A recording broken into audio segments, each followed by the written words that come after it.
Donc, s'agissant d'un sujet qui traite de la lutte internationale contre le terrorisme, eh bien, on peut malheureusement partir de l'actualité avec donc l'attaque du 7 octobre contre l'État d'Israël par le Hamas, qui, en tuant de nombreux civils israéliens, a été considérée comme la plus grande attaque terroriste contre l'État hébreu depuis la création de celui-ci en 1948. Alors cette attaque a montré que malgré les années de lutte contre ce phénomène qu'est le terrorisme, celui-ci reste bien vivant. Donc le terrorisme, la définition du terrorisme est en elle-même très polémique et très compliquée. Les Nations Unies, sur la demande du secrétaire général, en 2004, ont nommé un groupe de personnalités de haut niveau. Et dans ce groupe de personnalités de haut niveau, a défini, je n'y étais pas, je vous le dis tout de suite, a défini ce qu'était l'action terroriste. Alors je vous donne cette définition qui est relativement consensuelle. L'action terroriste, c'est toute action qui a pour intention de s'en prendre à des civils, à des non-combattants, pour obtenir un effet politique, et notamment le changement de la ligne politique d'un gouvernement.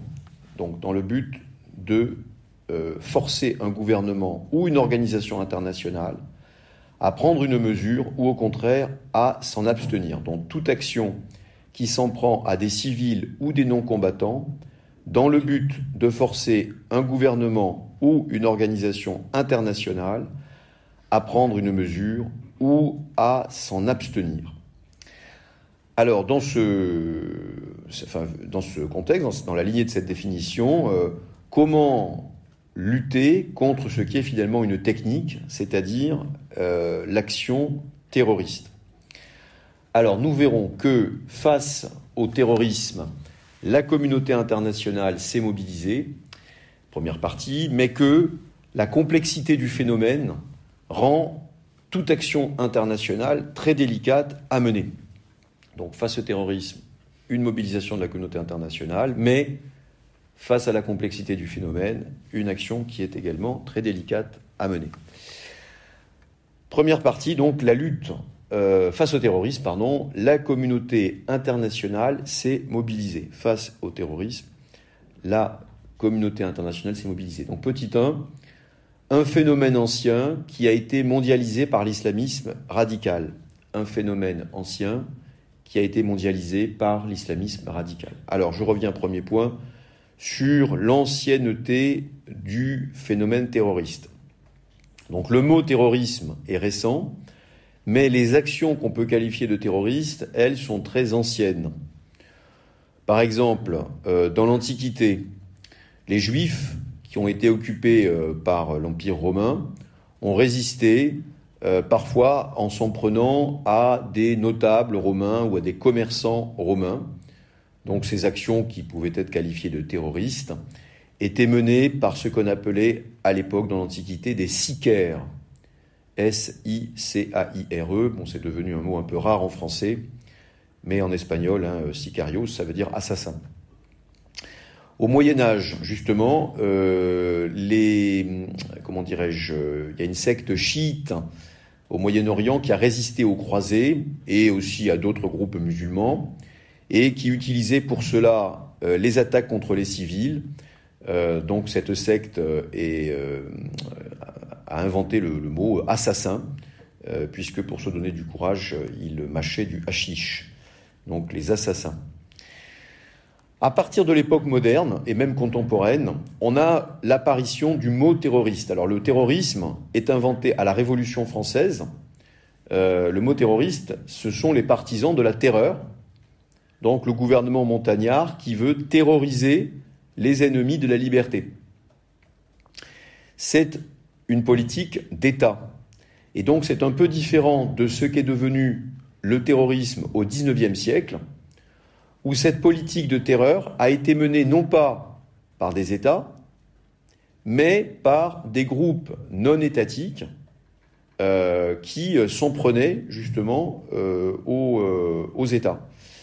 Alors, on peut citer au début du XIXe siècle, vous avez des groupes dits libéraux qui vont mener des attentats contre les autorités après la Restauration en 1815 de la monarchie dans beaucoup d'États européens.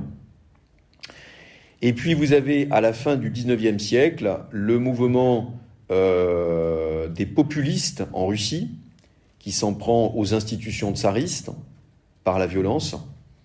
Et en Occident, vous avez le grand mouvement anarchiste qui va mener aussi des actions terroristes, alors à la fois contre les autorités, mais aussi contre les populations civiles en organisant des attentats contre des institutions dites bourgeoises.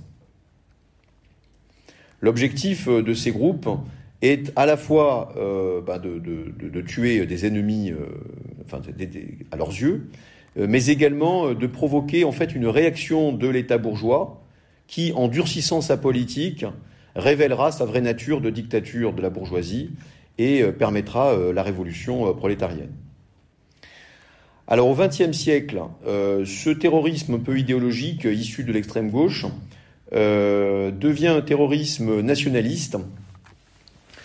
Donc on peut rappeler l'attentat de Sarajevo en 1914, l'action de groupes juifs contre les Britanniques dans les années 30.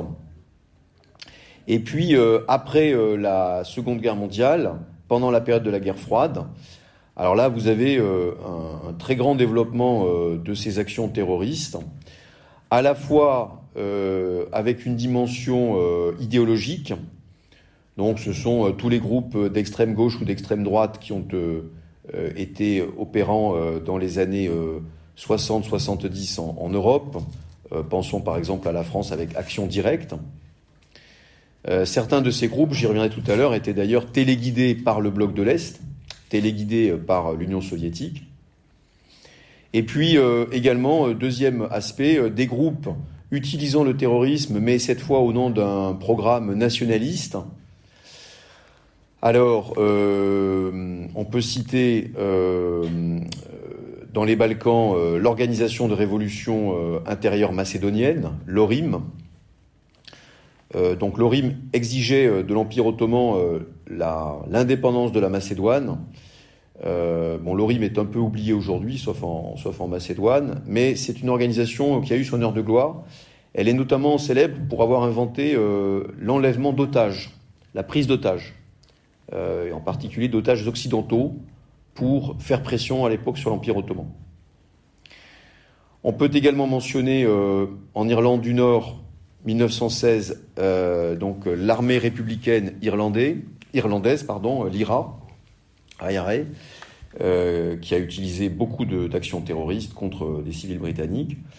Et puis 1959, l'ETA, donc groupe nationaliste basque, qui là aussi s'en est pris à la fois à l'État espagnol, mais aussi à beaucoup de civils dans cette région de l'Espagne.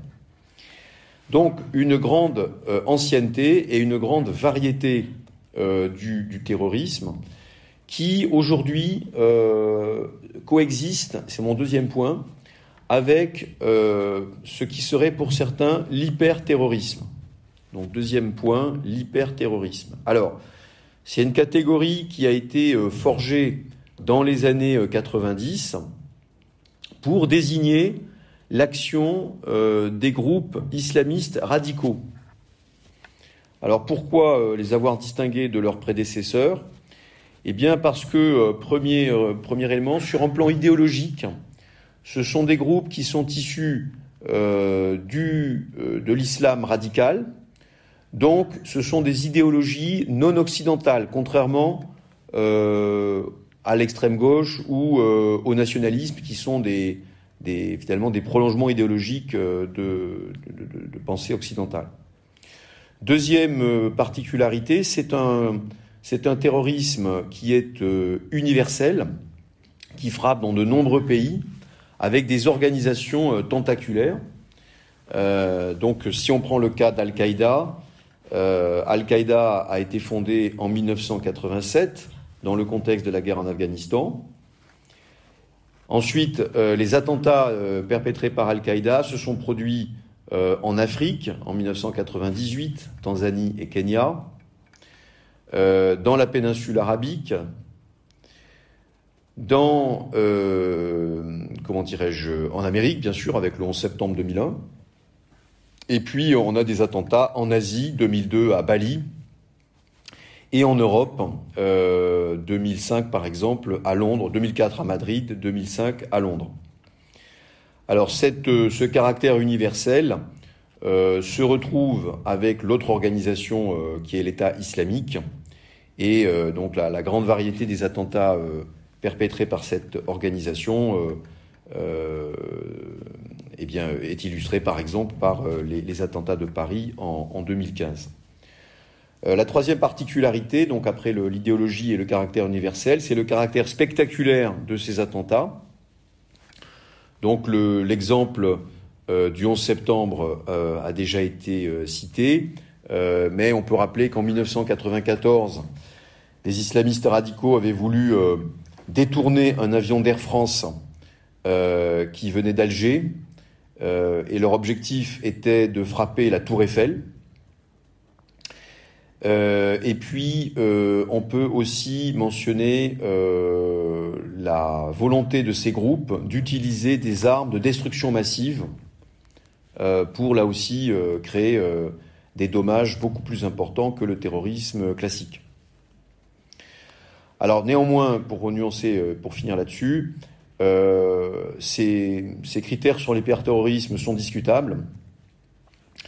Premier aspect, le caractère international et universel n'est pas si nouveau que cela. Par exemple, l'anarchisme, à la fin du XIXe siècle, est aussi un mouvement qui a frappé dans de nombreux pays, parfois d'ailleurs de manière coordonnée. Et puis, deuxième nuance, le caractère organisé de ces groupes est discuté. Al-Qaïda est-il une organisation donc pieuvre, c'est-à-dire centralisée, ou bien au contraire, les groupes liés à Al-Qaïda sont-ils très indépendants et finalement n'utilisent-ils Al-Qaïda comme une franchise? Et la même question peut se poser s'agissant de l'État islamique. Il a eu entre 2014 et 2017 un aspect très centralisé dans son foyer syro-irakien, mais aujourd'hui, quand on voit les groupes qui se revendiquent de l'État islamique, par exemple au Sahel ou en Afghanistan, il n'est pas certain que ces groupes se soient vraiment coordonnés, et donc ça remet en question un peu le caractère universel. Alors néanmoins, petit 2, face à cette situation, la communauté internationale s'est mobilisée, en particulier depuis le 11 septembre 2001. Donc depuis le 11 septembre 2001, depuis 20 ans, la communauté internationale s'est mobilisée contre le terrorisme. Alors d'abord, vous avez eu, premier point, une coopération entre États. Premier point, une coopération entre États. Alors la coopération entre États, elle est ancienne. Dès la fin du XIXe siècle, les États ont voulu se coordonner face à la menace terroriste anarchiste. Alors en particulier, un tournant a été en 1898 la conférence de Rome. Cette conférence de Rome a été organisée à la suite de l'assassinat de l'impératrice Sissi. Vous connaissez peut-être ces films qui sont tout à fait agréables à regarder. Donc, l'impératrice d'Autriche, Sissi, était en Suisse. Elle soignait donc un de ses nombreux accès de dépression. Et elle a été assassinée en Suisse alors qu'elle était ressortissante austro-hongroise par des terroristes d'origine italienne. des anarchistes italiens. Donc on avait un problème international et qu'il fallait donc régler par la coopération internationale. D'où la conférence de Rome. La conférence de Rome a, réuni les États pour coordonner leur action contre les groupes anarchistes. Alors elle n'a pas vraiment permis d'avancer, même si l'idée d'une colonie pénitentiaire dans l'océan Indien en est ressortie. Mais finalement, elle n'a pas été mise en œuvre avant la Première Guerre mondiale. Plus récemment, lorsque le 11 septembre s'est produit, les États-Unis ont fait de la lutte contre les groupes terroristes un axe majeur de leur politique. C'est ce qu'on a appelé la guerre mondiale contre le terrorisme, la Global War on Terror, la guerre mondiale contre le terrorisme. Donc ça s'est traduit par une coopération accrue avec les alliés des États-Unis contre l'organisation Al-Qaïda à l'époque. Donc les États-Unis ont créé une législation d'exception, le Patriot Act. Ils ont utilisé le siège d'une base américaine à Cuba, Guantanamo, pour détenir les individus qu'ils accusaient d'appartenir à Al-Qaïda. Et ils ont mobilisé leurs alliés dans une coalition internationale qui est intervenue en Afghanistan en 2001. Et puis ensuite, pour des raisons un peu voisines, en 2003 en Irak.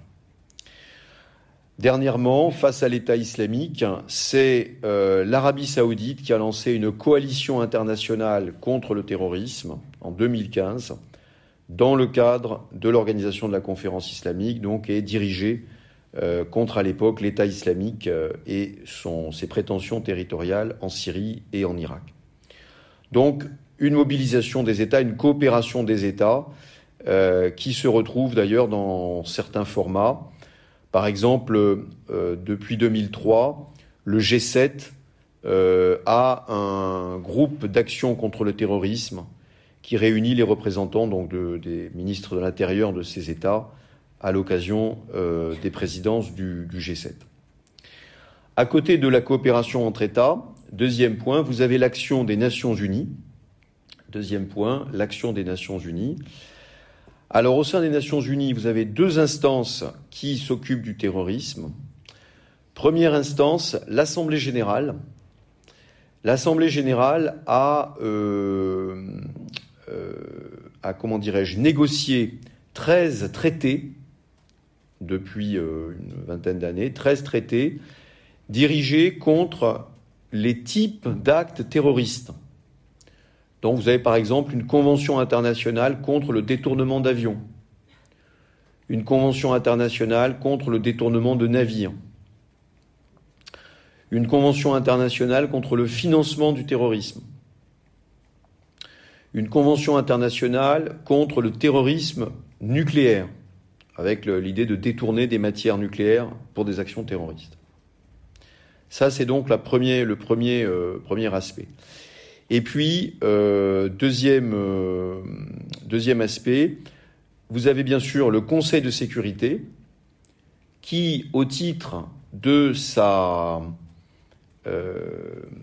mandat pour la paix et la sécurité internationale, s'est prononcé sur la question du terrorisme. Alors, l'entrée en fait du Conseil de sécurité dans ce débat, c'est 1999. C'était juste après les attentats d'Al-Qaïda contre des ambassades américaines. 1999 a été adoptée la résolution 1267. Celle-là, il faut la connaître, 1267. C'est une résolution en fait qui fixe des listes de personnes recherchées pour affiliation à des groupes terroristes. Alors la 1267, elle a d'abord été dirigée contre les talibans et contre Al-Qaïda. Et elle a ensuite été étendue à d'autres groupes terroristes. Donc en 2014, on a placé des membres de l'État islamique sur cette liste. Deuxième moment important, c'est 2001. l'adoption de la résolution 1373. Celle-là aussi est importante, 1373. La 1373, elle a décidé que tous les États devaient introduire dans leur législation des dispositions antiterroristes, et elle a fait référence au fait qu'il était nécessaire de ratifier les conventions contre les types d'actes terroristes négociées par l'Assemblée générale. Donc la 1373, c'est un peu une résolution qui oblige tous les États à lutter contre le terrorisme, malgré, on va le voir, leur divergence. Et le Conseil de sécurité a continué son action. Par exemple, en 2019, vous avez la résolution 2462 qui a demandé aux États de renforcer leur mécanisme de lutte contre le financement du terrorisme. Mais cette action des Nations Unies, pour importante qu'elle soit, est difficile parce que, deuxième partie, la complexité du phénomène terroriste rend l'action internationale délicate. La complexité du phénomène terroriste rend l'action internationale délicate. Alors, petit 1, je reviens d'abord sur une lutte par nature difficile contre les groupes terroristes. Petit 1, une lutte difficile contre les groupes terroristes. Alors pourquoi ? Eh bien, premier point, parce que, en fait, il n'y a pas, c'est mon premier point, de consensus international sur la définition du terrorisme. Premier point, il n'y a pas de consensus international sur la définition du terrorisme. Alors, ça aurait pu être différent, puisque en 2000, l'Inde a présenté un projet de traité, un projet de convention générale sur le terrorisme.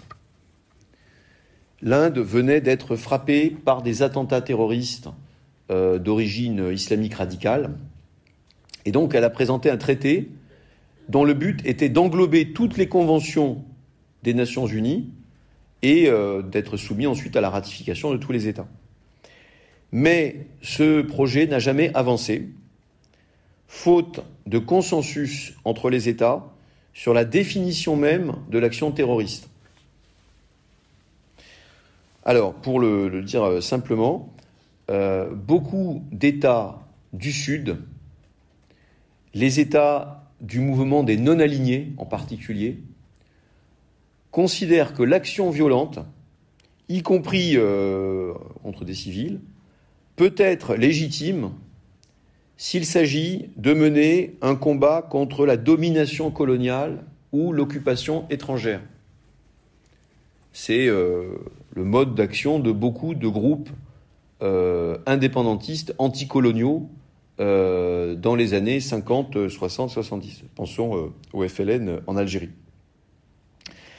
Ces pays sont rejoints par le groupe de l'Organisation de la Conférence islamique, de l'OCI, qui refuse que le qualificatif de terrorisme soit donné aux mouvements palestiniens qui luttent contre l'occupation israélienne et contre l'État d'Israël.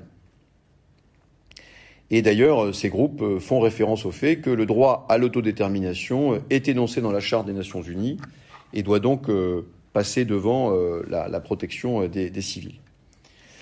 Enfin, ces groupes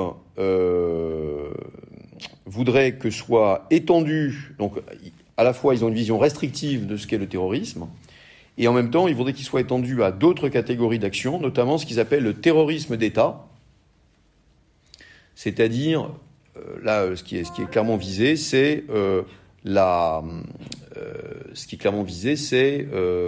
l'action d'Israël qui élimine des membres de groupes palestiniens ou de groupes armés palestiniens, et qui donc, pour ces États, s'apparente à du terrorisme, à ce qu'on appelle du terrorisme d'État. Je rappelle que en 1998, la Ligue arabe a négocié une convention arabe contre le terrorisme, convention arabe contre le terrorisme en 1998, qui fait cette distinction entre groupes terroristes et actions palestiniennes, et qui, en revanche, inclut la notion de terrorisme d'État dans les dispositions qui sont combattues par les États arabes. Alors, ce consensus incertain sur la définition du terrorisme, premier point, s'accompagne, et c'est mon deuxième point, du comportement ambigu de certains États vis-à-vis du phénomène terroriste. Donc, le comportement ambigu de certains États vis-à-vis du phénomène terroriste. Alors en effet, l'idée générale qui est que le terrorisme n'est pas une bonne chose, et au XXe siècle a été souvent très contestée. Alors on se souvient par exemple que Léon Trotsky a écrit un livre qui s'appelle « Défense du terrorisme ». Trotsky, défense du terrorisme. Alors en effet, dans la conception communiste au XXe siècle, l'action terroriste, dès lors qu'elle vise les institutions bourgeoises, a une légitimité et une finalité révolutionnaire. Donc elle n'est pas en tant que telle, critiquable. Et c'est bien la raison pour laquelle, pendant la guerre froide, l'URSS et ses alliés ont soutenu beaucoup de groupes qui avaient des pratiques terroristes.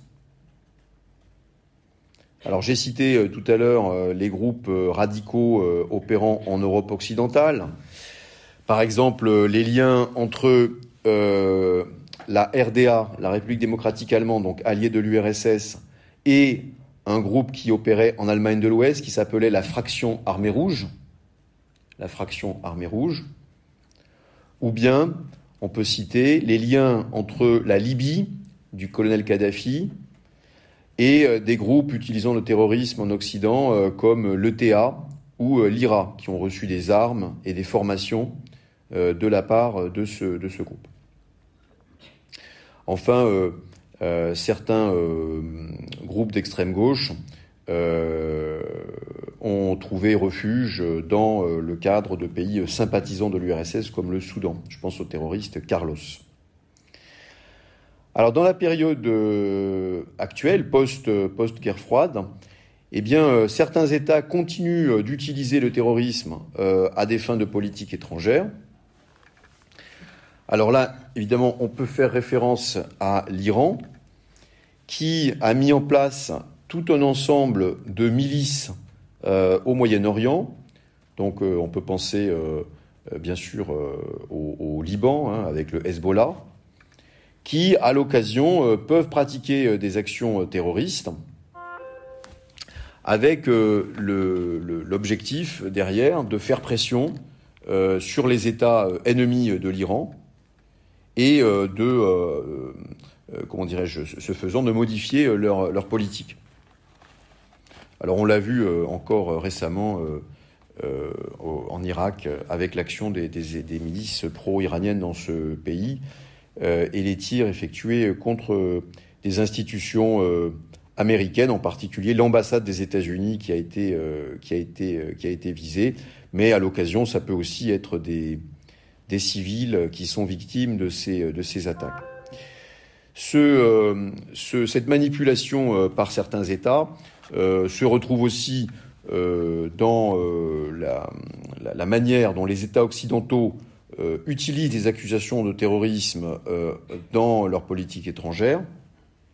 Alors là, je fais référence en particulier à l'Union européenne et aux États-Unis, qui ont la capacité de désigner certains groupes ou certains États comme étant proches ou favorables au terrorisme.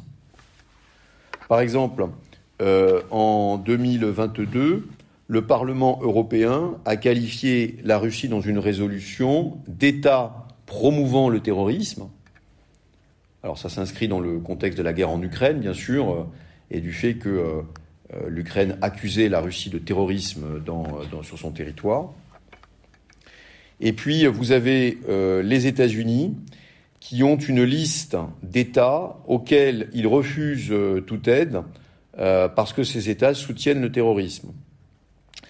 Alors on peut noter que donc dans cette liste, on a par exemple Cuba. Cuba donc était accusé de soutenir l'ETA en Espagne et les FARC, un groupe armé marxiste qui opère en Colombie. De même, on a l'Iran, alors au nom du soutien à des groupes palestiniens radicaux.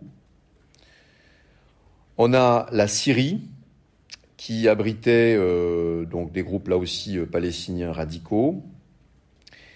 Et puis, on a depuis 2017 la Corée du Nord qui a été rentrée dans cette liste. En revanche, le Soudan est sorti de la liste en 2020 à la suite des accords d'Abraham et de l'établissement de relations diplomatiques du Soudan du Nord avec l'État d'Israël.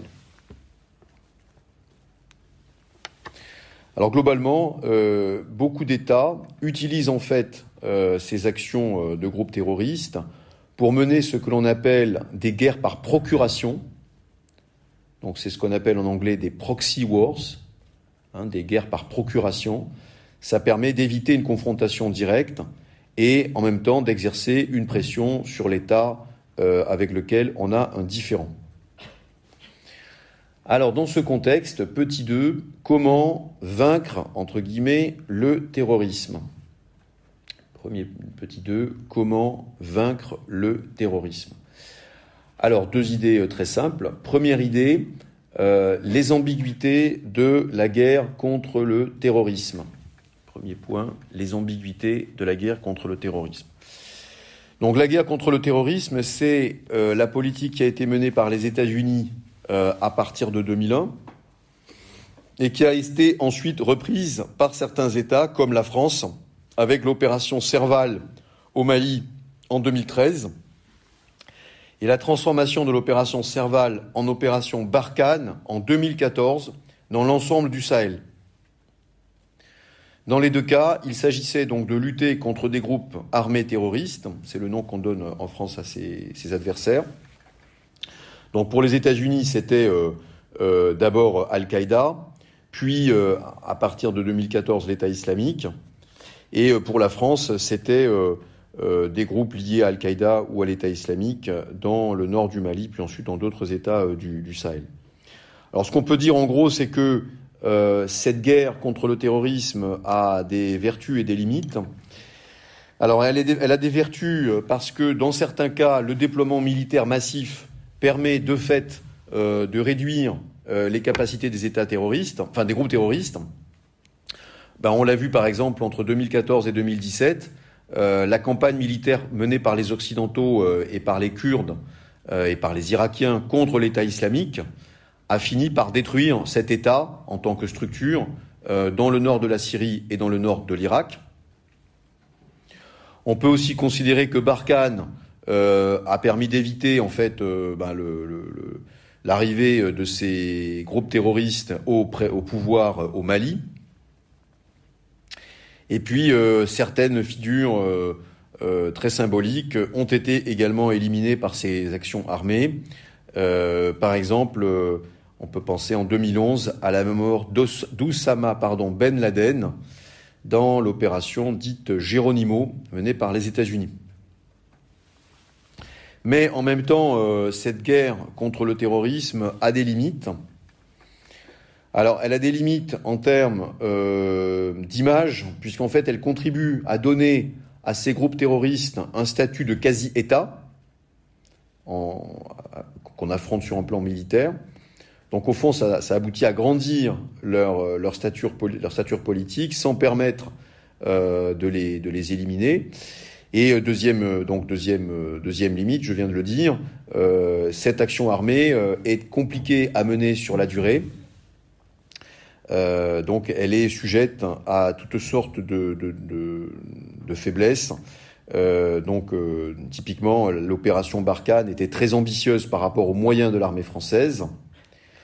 Et surtout, elle ne permet pas, la seule dimension militaire ne permet pas de mettre fin aux problèmes sociaux, aux problèmes politiques, aux problèmes économiques qui sont souvent la source des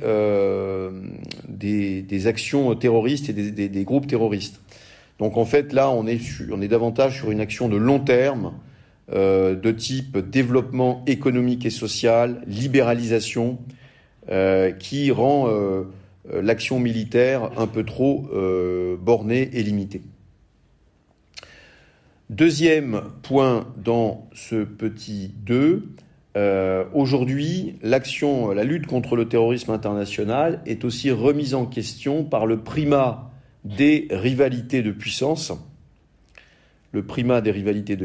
Alors en fait, la lutte contre le terrorisme international a semblé relativement consensuelle au lendemain du 11 septembre parce que les États-Unis ayant été touchés sur leur territoire, ils ont exercé une très forte pression sur tous les États pour qu'ils les rejoignent dans la lutte contre le terrorisme.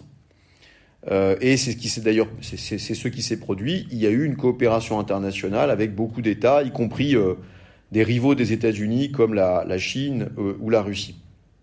Mais aujourd'hui, on peut dire que la situation a un peu changé, dans le sens où les rivalités de puissance ont pris le pas sur le consensus. Et donc aujourd'hui, la Chine et surtout la Russie sont accusés de manipuler certains de ces groupes pour obtenir des avancées de nature politique. Par exemple, les États-Unis ont fini par se retirer d'Afghanistan en 2021 et les Russes avaient soutenu les groupes talibans, voire même Al-Qaïda, dans des contacts diplomatiques pour obtenir ce départ des Américains. De la même manière, en fait, on voit bien que dans la lutte contre le terrorisme, le consensus est difficile entre des États qui ont des natures politiques différentes.